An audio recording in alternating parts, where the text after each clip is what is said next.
சத்திய சஹாபா பெருமக்கள், தாபீன்கள், தபாவு தாபீன்கள், கர்பலா ஷுஹதாக்கள் நம் அனைவர்கள் மீதும் என்றும் நின்றும் நிலவட்டுமாக. அருமையான இஸ்லாமிய பெருமக்களை, ஒவ்வொரு வாரமும் அல்லாஹுடைய மகத்தான கிருபையால் ஒரு சில கருத்துக்களை கேட்பதற்கும் அதன்படி வாழ்க்கையில் நடப்பதற்குமான ஒரு மாபெரும் வாய்ப்பை அல்லாஹ் நம் அனைவருக்கும் வழங்க வேண்டும்.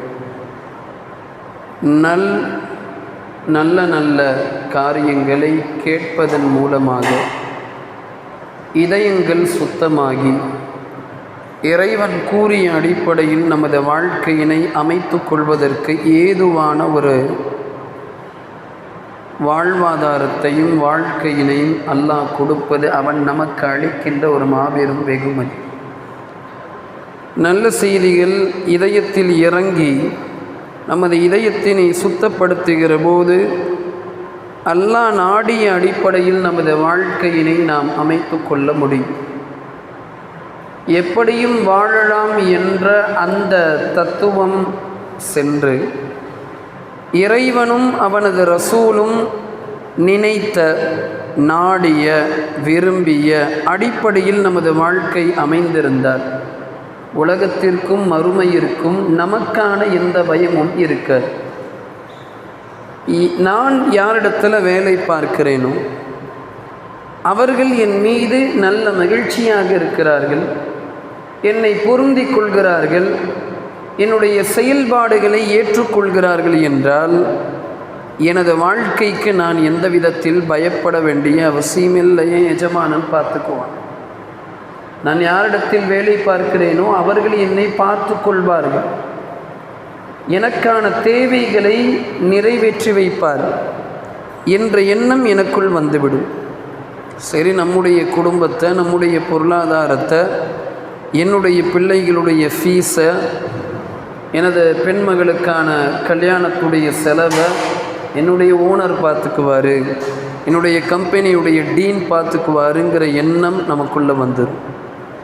நாம் யாருக்கு கீழே வேலை பார்க்கிறோமோ அவர்களுடைய திருப்தியினை பெறுகிற போதே இந்த உலகத்திலே நாம் நிம்மதியாக வாழ முடியும் என்றார்.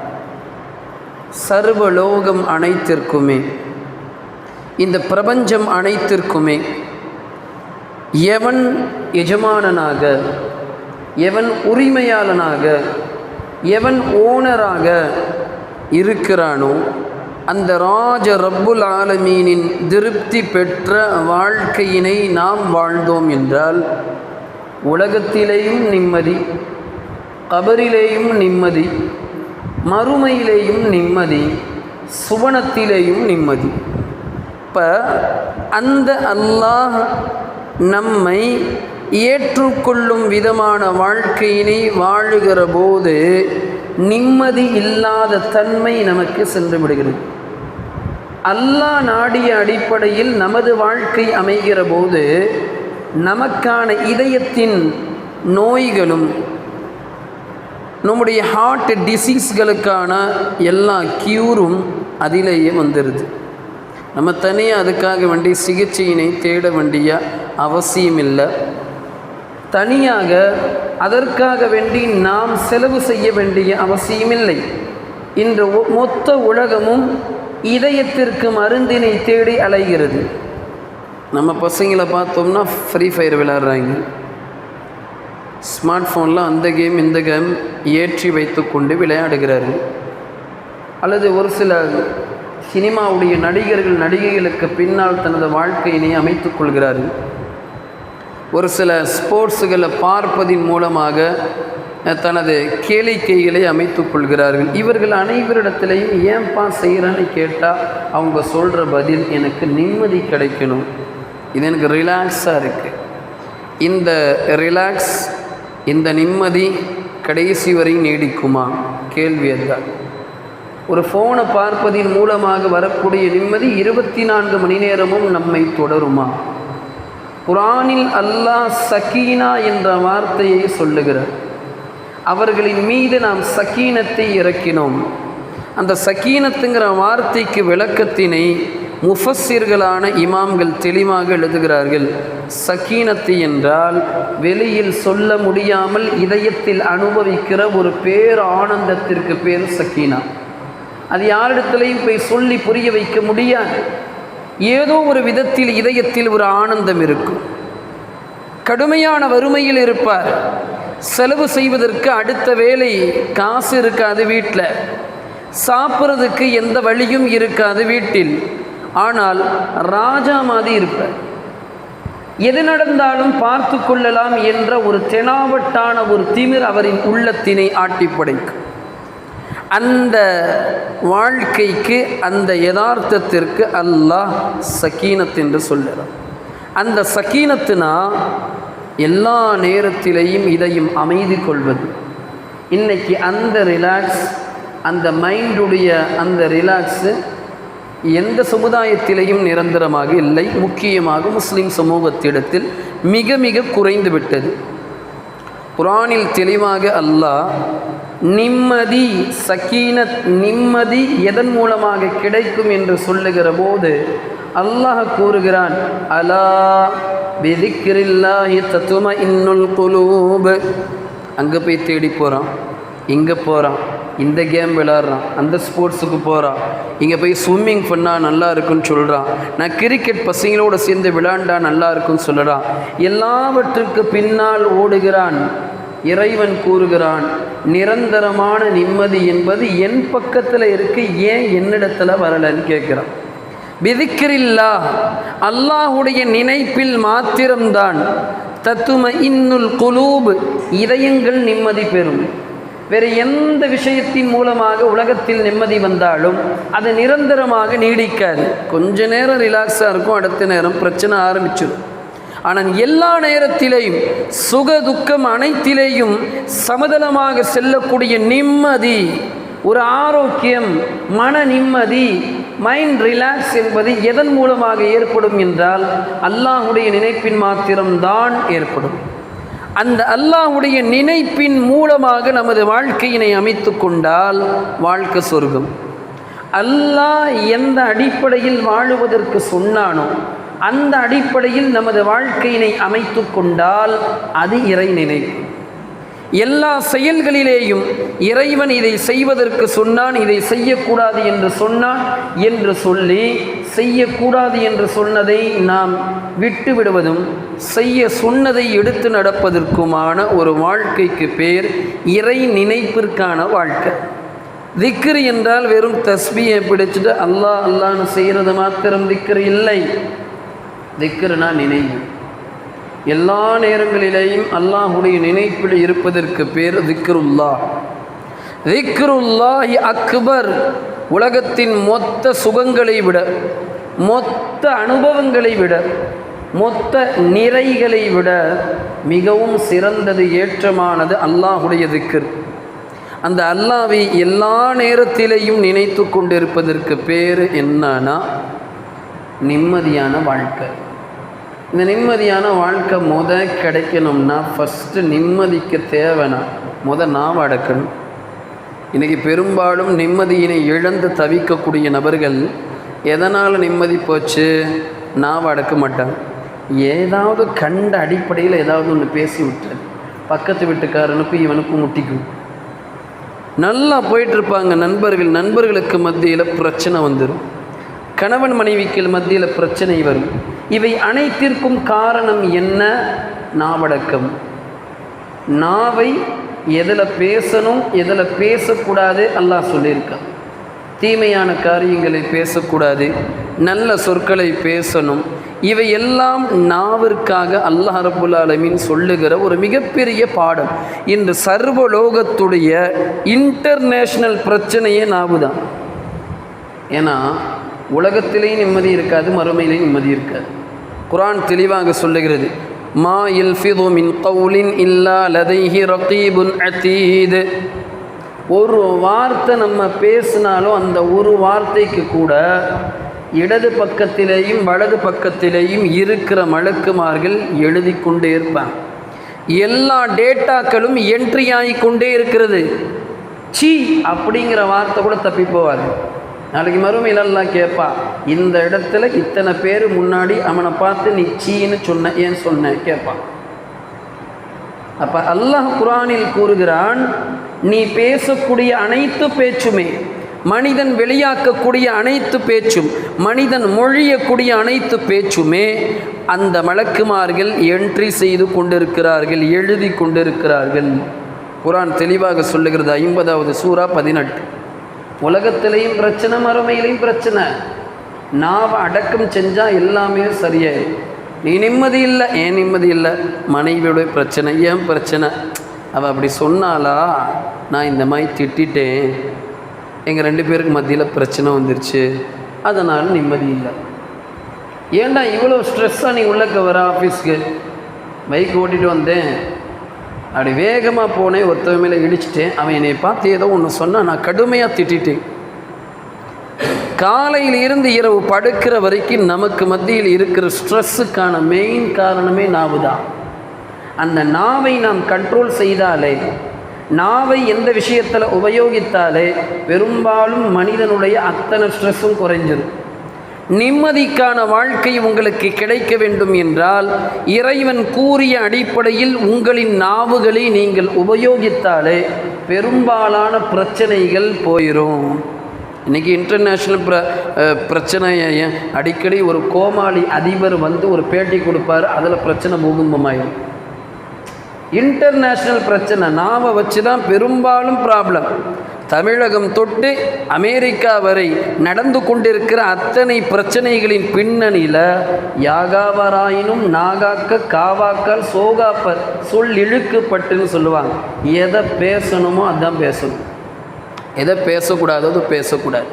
மன நிம்மதிக்கான மெயின் ரீசன் என்னன்னா, நாவை கட்டுப்படுத்த வேண்டும் என்று இதுவரை வந்த அத்தனை ஆன்மீகவாதிகள், சூஃபியாக்களும் இமாம்களும் வலிமார்களும் அனைவர்களும் நமக்கு சொல்லுகிற மிகப்பெரிய ஒரு சூட்சமம், நிம்மதி கிடைக்கணுமா உன் நாவை கட்டுப்படுத்து.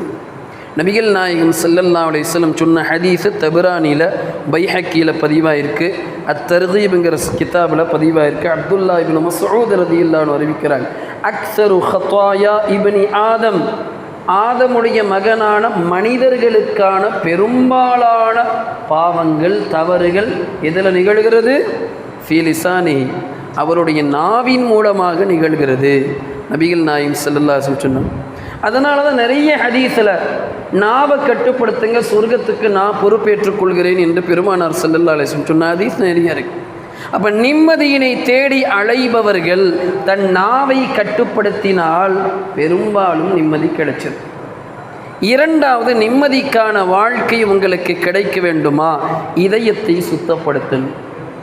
தேவையில்லாத எண்ணம், பொறாமைகள், போட்டிகள், வஞ்சகங்கள், அவன் நல்லா இருக்கானே இவன் நல்லா இருக்கானே, அவனுக்கு அது கிடைச்சிருச்சே இவனுக்கு இது கிடைச்சிருச்சே, இவன் இப்படி முறைக்கிறானே அவன் அப்படி நல்லவன் ஆயிட்டானே, இவன் இப்படி இவ்வளோ பெரிய பணத்துக்கு அதிபதி ஆயிட்டானே என்று இதயத்தில் நாம் வைத்திருக்கிற வஞ்சகங்கள், குழப்பங்கள், போட்டி, பொறாமை, அடுத்தவர்கள் மீது காட்டக்கூடிய காழ்ப்புணர்ச்சி, இவை அனைத்தும் நம் இதயத்தினை பாவம் சூழ்ந்த கண்ணாடியாக மாற்றி வைத்திருக்கு. இன்னைக்கு நிம்மதி இல்லை.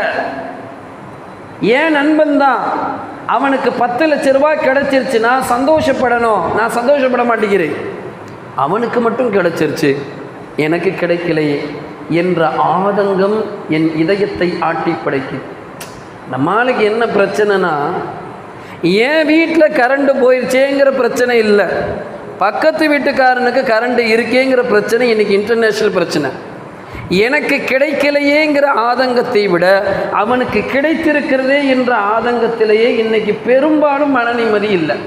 அனைத்தையும் ஆட்டி படைப்பது அல்லாஹ் என்ற எண்ணம் எப்பொழுது உள்ளத்தில் வந்து விடுகிறதோ, அவனுக்கு கொடுத்தவன் எனக்கும் கொடுப்பாங்கிறது வரும்ல. என் ரப்பு அவனுக்கு கொடுத்தான், எனக்கும் வந்துவிடும் என்ற எண்ணம் வரணும். இதயம் பாவங்களால் நிரம்பி நிரம்பி, தீய எண்ணங்களால் நிரம்பி நிரம்பி இந்த பாவங்கள் இதயத்தை துருவாக மாற்றிவிடுகிறது என்று குர்ஆன் சொல்லு. கல்லா, அறிந்து கொள்ளுங்கள், விஷயம் அவ்வாறு இல்லை. பல் ரான அலா குலூபிஹிம் மா கானு யக்ஸிபூன். இவர்கள் செய்துவிட்ட பாவங்கள் இவர்களின் இதயத்தின் கண்ணாடியில் துருவாக மொத்தமாக அரித்து விட்டது. அந்த கண்ணாடியில் எதையுமே பார்க்க முடியாது. கண்ணாடி நல்லா இருந்தால் தான் நம்மளால் எதையுமே பார்க்க முடியும். இதயத்தில் முழுவதுமாக துரு இருக்கிற போது, பாவங்கள் நிறைந்திருக்கும் போது அதில் மகிழ்ச்சி வராது, மன நிம்மதி வராது, ஓர்மை வராது, தொழுதால் இறைவனுடைய நினைப்பு வராது, துவா செய்யணுங்கிற எண்ணமே வராது. அல்லாஹ் ரசூலுடைய பேச்சை பேசுனா கண்கள்லேருந்து அழுகை வராது. பாவங்களின் பக்கமாக நமது உள்ளம் மகிழ்ச்சியாக ஓடுகிறது என்றால் உள்ளம் செத்து போயிருக்குன்னு அர்த்தம். 10 பைசா கூட எடுத்து அடுத்தவங்களுக்கு கொடுக்கணுங்கிற எண்ணம் வராது. இப்போ நம்ம என்ன செய்யணும்? அல்லாஹ்வுடைய மிகப்பெரிய ஒரு உன்னதமான வாழ்வு தத்துவம் நமக்கு தெரிந்து விட்டாலே மன நிம்மதி வந்துடும். எல்லாத்தையும் ஆட்டி படைக்கிறவன் அல்லாஹ் என்ற எண்ணம் வந்துருச்சுன்னா இதயம் சுத்தமாயிரும். போட்டி இருக்காது, பொறாமை இருக்காது, வஞ்சகம் இருக்காது, பழிவாங்குதல் இருக்காது, எதுவுமே இருக்காது. நபிகள் நாயகம் ஸல்லல்லாஹு அலைஹி வஸல்லம் பார்த்து அல்லாஹ் சொன்னான், وَلَقَدْ نَعْلَمُ أَنَّكَ يَضِيقُ صَدْرُكَ بِمَا يَقُولُونَ. நபியே நாயகமே, உங்களை எப்படியெல்லாம் கஷ்டப்படுத்தி இவர்கள் பேசுகிறார்கள் என்ற இந்த பேச்சுக்கள் எல்லாம் எனக்கு தெரியும். உங்களின் உள்ளம் காயப்பட்டு கொண்டு கவலையோடு இருக்கிறது என்பதை நான் அறிவேன் நாயகமே. கவலைப்படாதீங்க. ஃபஸப்பிஹ் பிஹம்தி ரப்பிக வகும் மினஸ் சாஜிதீன். உங்களை குறை கூறுகிறார்களா, உங்களை கேவலமாக பேசுகிறார்களா, நீங்கள் தஸ்பீ செய்யுங்கள். உங்களை கேவலமாக பேசுபவர்களை நான் 1க்கு 2 நான் பார்த்துக்கிறேன். நம்ம என்ன செய்கிறோம்? அவன் ஒத்த வார்த்தை சொன்னால் அவன் வீட்டை தேடி 10 வார்த்தை சொல்லிட்டு வர்ற வரைக்கும் நமக்கு நிம்மதி இருக்காது. ஆனால் அல்லாஹ் என்ன சொல்கிறான்? உங்களை கேவலமாக பேசுபவர்களை என் பொறுப்பில் விட்டுரு, நான் பார்த்துக்கிறேன்னு சொல்கிறான். விடுறோமா? சொந்த மனைவி ஏதோ தேவையில்லாமல் வார்த்தை விட்டதுக்கு நிப்பாட்டிட்டு சபையில் 3 தலாக்கு சொன்னாதான் ஆண்மை என்று நிரூபிப்பவன் இன்றைக்கி நிறைய பேர் இருக்காங்களே. ஆம்லேட் போட்டுட்டு வர சொன்னேன், நீ சரியாக போட்டுட்டு வரலை, என் கோபத்துக்கு நீ ஆளாயிட்ட, தலாக் தலாக் என்று 3 தடவை தலாக் சொன்னான. யூபியில் இப்போ நடந்த சம்பவம். அப்போ நம்முடைய ஆண்மையினை நிரூபிப்பதற்கு, நமது கோபத்தினை நிரூபிப்பதற்கு, நமது இதயத்தின் வாயிலாக வஞ்சகத்தினை வெளிப்படுத்தக்கூடிய அனைத்து செயல்களும் செய்கிறோமே தவிர அல்லாஹ்விற்காக இதயத்தை சுத்தப்படுத்துகிற காரியத்தினை நாம் எப்பொழுது மேற்கொள்கிறோமோ அது வரைக்கும் நிம்மதி வராது. இப்போ நிம்மதி கிடைக்கணுமா? உன்னுடைய இதயத்தை சுத்தப்படுத்து. எல்லாவற்றையும் செயலாற்றுவது அல்லாஹ் என்ற அந்த மனோ தத்துவம் எப்பொழுது வந்துருதோ இதயத்தில் தவறான எண்ணங்கள் வராது. நபிகள் நாயகம் ஸல்லல்லாஹு அலைஹி வஸல்லம் என்ன சொன்னாங்க? இன்னைக்கு எவ்வளோ பெரிய நோயை வேணால் இருக்கட்டும், நோயாளி பக்கத்தில் போய் உனக்கு ஒன்றுமே இல்லை, கூடிய விரைவில் எனக்கு ரிலாக்ஸ் ஆகிருவேன், நிம்மதியாக இரு அப்படின்னு சொல்லிப்பாரு. இந்த ஆறுதலான வார்த்தை இருக்கிற நோயை கூட காணப்பட்டு. ஒரு வீட்டுக்குள்ளே போகிறேன், மதுரையில் ஒரு ஆளுக்கு உடம்பு சரியில்லை, பார்க்குறதுக்கு நாங்கள் போகிறோம். பொதுவாகவே சில கிழவர்கள் கிழவிகளுக்கு வாய் அதிகமாக இருக்கும். என்னோட என் ஃப்ரெண்டு வரான், நல்லா வாட்ட சாட்டமாக இருப்பான். அவன் ஃப்ரெண்டுக்கு தான் உடம்பு சரியில்லை. போகிறோம் ஹாஸ்பிட்டல். உள்ளுக்குள்ளே நுழைஞ்சவுடனே அந்த அம்மா, ஐயோ ஐயோ ஐயோ எப்படி இருக்கான் பாரு, இவனுக்கெல்லாம் ஒரு பலாவும் வர்றதில்லை, இவனுக்கு மட்டும் வந்து சேர்ந்துருக்கேன்னு சொன்னான். அந்த வார்த்தை காதில் கேட்டுருச்சு. யாருக்கு? என் ஃப்ரெண்டுக்கு. அதை நினச்சி நினச்சி நினச்சி நமக்கு எதாவது வந்துருமோ, நமக்கு எதாவது வந்துருமோ, நமக்கு எதாவது வந்துருமோ நினச்சி நினச்சி நினச்சி நினச்சி ஒரு வாரத்தில் பெட்டில் போய் படுத்துட்டான். இப்போ நாம் மனதில் கொள்ளுகிற எண்ணங்கள் தான் நமது வாழ்க்கையினை தீர்மானிக்கிறது. எனக்கு ஒன்றும் இல்லை, என் ரப்பு என்னை எந்த விதத்திலேயும் என்னை கைவிட மாட்டான் என்ற எண்ணம் நமது உள்ளத்தில் இருக்கிற போது எந்த நேரத்திலேயும் நமக்கு பிரச்சனை வராது. இதயத்தில் ஏற்படக்கூடிய எண்ணங்கள் தான் செயல்களாக வெளிவருகின்றன. நம்ம என்ன செய்கிறோம்? இதயத்தில் தேவையில்லாத எண்ணங்கள். இதயம் சரியானால் மொத்த உடலும் சரியாகும் என்று பெருமானார் ஸல்லல்லாஹு அலைஹி வஸல்லம் சொல்கிறாங்க. உடலுடைய ஆக்ஷனுக்கும் ஆக்டிவிட்டிக்கும் உடலுடைய சர்க்குலேஷனுக்கும் இதயம் சரியாக இருக்கணும்னு பெருமானார் ஸல்லல்லாஹு அலைஹி வஸல்லம் சொல்கிறாங்க. ஹதீஸில் தெளிவாக வருகிறது. நுஅமான் இப்னு பஷீர் ரலியல்லாஹு அன்ஹு அறிவிக்கிறாங்க. புகாரி முஸ்லிம் 2லையும் இந்த ஹதீஸ் பதிவாக இருக்குது. பெருமானார் ஸல்லல்லாஹு அலைஹி வஸல்லம் சொல்கிறாங்க, அலா வ இன்ன ஃபில் ஜஸதி முதுகத்தன், மனித உடம்பில் ஒரு சதை இருக்குது, ஒரு சதை துண்டு. இதா சலுஹத் சலுஹல் ஜஸது குல்லு, அது சரியாச்சுன்னா மொத்த உடம்பும் சரியாயிடும். வைதா ஃபசதத் ஃபசதல் ஜஸது குல்லு, அது கெட்டு போயிடுச்சுன்னா மொத்த உடம்பும் மூளையில் இருந்து முழங்கால் வரைக்கும் பாதம் வரைக்கும் அத்தனையும் கெட்டு போயிடும். ஸல்லல்லாஹு அலைஹி வஸல்லம் சொன்னாங்க, அலா வஹியல் கல்பு, அதுதான் இதயம். எவ்வளோ பெரிய பிரச்சனை என்றால் ரெண்டில் ஒன்று பார்த்துக்கலான்னு நிற்கிற திராணி எப்பொழுது வரும் என்றால் இதயம் சுத்தமாக இருந்தால் தைரியம் ஏற்படும். பார்த்துடலாம், ரப் இருக்கிறான். ஆனால் இன்னைக்கு இந்திய சமூகத்துடைய இதயங்கள் அனைத்துமே கெட்டு போய் குட்டிச்சவரானதால் புல்டோசரில் இடிச்சிருவானோ, குடியுரிமையை பறிச்சிருவானோ, இசையாறு கொண்டு வந்து நம்முடைய ஓட்டுரிமையை எடுத்துருவானோ, ஆயிரக்கணக்கான எண்ணங்கள் மூலமாக முஸ்லிம் சமூகம் தனது முதுகெலும்புகளை உடைத்து கொண்டிருக்கின்ற காரணம் என்ன? நமது இதயத்தில் பாவங்கள் நிரம்பி இருக்கிறதால எல்லாவற்றையும் படைப்பது, படைத்தாளுவது, எல்லாவற்றையும் இயக்குவது இறைவன் என்ற மாபெரும் சூட்சமும் அந்த சக்தியும் நமது இதயத்திலிருந்து வருவது இல்லை. எல்லாத்தையும் எல்லாம் பார்த்துக்குவாங்கிற எண்ணம் ஏற்படுவது நிம்மதியுடைய உச்சகட்டம். என் ரப் இருக்கிறான், அனைத்தையும் பார்த்து கொள்வான், அவன் பார்த்து கொள்கிறான். அல்லாஹுவே நீ எப்படி வேண்டாம் சோதிச்சிரு, ஆனால் உன் நெருக்கத்தை மட்டும் எனக்கு கொடுக்காமல் இருந்து விடாதேன்னு சஹாபாக்கள் கேட்டாங்க, ரசூலுல்லாஹ் கேட்டாங்க, அவுலியாக்கள் கேட்டாங்க. அப்போ அவர்களுக்கு பெருசாக தெரிஞ்சதுங்கிறது அல்லாஹ்வுடைய நெருக்கம். அந்த அல்லாஹ்வுடைய நெருக்கத்தின் மூலமாக நிம்மதி ஏற்படும் என்று அவர்கள் உணர்ந்தார்கள். நமக்கு ஏசி வச்சா நிம்மதின்னு நினச்சிக்கிறோம், வச்சா நிம்மதி வரலை. பெட்டு வச்சா நிம்மதி, வச்சுட்டான் நிரந்தர நிம்மதி வரலை. R15 பைக் வாங்கினா நிம்மதி வரலை, என்னை விட கொஞ்சம் வேகமாக அவன் போகிறான், நிம்மதி வரலை. அப்போ எதன் மூலமாக நிம்மதி? இறை நெருக்கத்தின் மூலமாக மாத்திரம்தான் நிம்மதி. சையதுனா கௌசுல்லா ஆலம் முஹையத்தீன் ஷேக் அப்துல் காதர் ஜீலானி ரலியல்லாஹு அன்ஹு பயான் செஞ்சிட்ருக்காங்க. ஒருத்தவங்க வராங்க, நாயகமே உங்களுடைய கப்பல் மூழ்கிவிட்டது, கடுமையான வியாபாரத்தின் மூலமாக நீங்கள் கொண்டு சென்ற இந்த கப்பல் நடுக்கடலில் மூழ்கிவிட்டது, அல்ஹம்துலில்லாஹ் என்று சொன்னாங்க. பிறகு கொஞ்ச நேரம் கழித்து திருப்பி வந்தார், மூழ்கிவிட்டது உங்களுடைய கப்பல் இல்லை, வேறு ஒருவருடைய கப்பல், அல்ஹம்துலில்லாஹ்னு சொன்னாங்க. சபை முடிந்ததற்கு பிறகு முரீதீன்கள் கேட்டாங்க, ரெண்டுக்குமே அல்ஹம்துலில்லாஹ்னு சொன்னீங்க, ஏன்? உங்கள் கப்பல் மூழ்கிருச்சுன்னு சொன்னால் சரி, ஆன்மீகத்தில் நீங்கள் அல்ஹம்துலில்லாஹ்னு சொன்னீங்க, ஓகே. இன்னொரு ஆளுடைய கப்பல் மூழ்கிருச்சுன்னு சொல்லும் போது அல்ஹம்துலில்லாஹ் சொன்னீங்கன்னு ஏன்னு கேட்டாங்க. அப்போ முஹையத்தீன் அப்துல் காதர் ஜீலானி ரலியல்லாஹு அன்ஹு சொன்னாங்க, ஏன் கப்பல் மூழ்கி விட்டது என்ற செய்தி என் காதுகளில் வருகிற போது என் இதயத்தை பார்த்தேன், குய்யோ முய்யோ என்று கத்தலை, இதயம் அமைதியாக சலனமில்லாமல் இருந்தது. என் இதயம் சொன்னது கொடுத்தவன் எடுத்து கொண்டான் என்று. நான் அல்ஹம்துலில்லாஹ் என்று சொன்னேன். மீண்டும் உங்களுடைய கப்பல் இல்லை இன்னொரு நபருடைய கப்பல் என்று சொல்லுகிற போது மகிழ்ச்சியில் ததும்பியதா என்று பார்த்தேன் இதயத்தை. அப்பாடா நம்முடைய கப்பலுக்கு ஒன்றும் ஆகலை என்ற அந்த மகிழ்ச்சி என் இதயத்தில் ஏற்படுகிறதா என்று பார்த்தேன். இல்லை, இதயம் அமைதியாக இருந்தது. எடுத்தவன் மீண்டும் கொடுத்து விட்டான் என்ற எண்ணத்தினை அந்த இதயம் சொன்னது. அதற்கு அல்ஹம்துலில்லாஹ் என்று சொன்னேன் என்று சொன்னதாக வரலாறு. எல்லா துக்கத்திலேயும் எல்லா சந்தோஷத்திலேயும் இறைவனை மாத்திரம் ஒருவர் தன் முன்னாள் விஷயமாக தான் முன்னெடுத்து செல்லக்கூடிய ஒன்றாக அமைக்கிற போது நிம்மதிக்கான வாசல் அங்குதான். எனவே மன நிம்மதி கிடைக்க வேண்டுமானால் அல்லாஹ்வுடைய சமூகத்தினை பற்றி பிடித்து கொள்ளுங்கள். அத்தகைய நன்மக்களாக அல்லாஹ் நம் அனைவரையும் ஆக்கிடுவானாக. சுன்னத்துல் வாதுகள் தொழுது கொள்ளுங்கள். அஸ்ஸலாமு அலைக்கும்.